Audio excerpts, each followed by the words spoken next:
So over here, you can see that I have a presentation slide. And if you want to view details or change the layout, then you can easily do so by going into the file menu right here.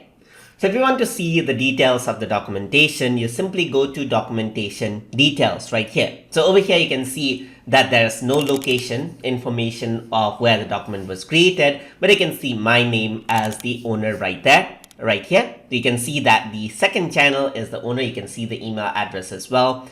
And over here, you can see details such as when it was last modified right here and when the document was originally created, as you can see right there as well. Another thing that you can do is you can change the layout of the slide by going over here on the file, and then you can go around into page setup. So in page setup, by default, this is set to 16 by 9 widescreen. But if I were to go over here and change this out and press apply, let's see what happens. It changes into the traditional 4 by 3 type of slide right here, and it tries to arrange the contents accordingly as well. You can go over here on to page setup. You can also go around into 16 by 10 right here, just like this, and you can go around and set a custom size as well. So I'm just going to go around into page setup, and you can go around into custom, and you can set custom size in inches, centimeter points, or pixels. So I'm just going to go around into pixels right here.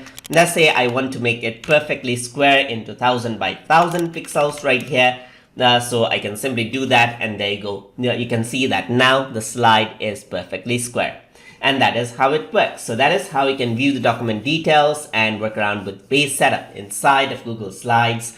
So hope you guys learned something as always. And as always, please like, comment, share, and subscribe.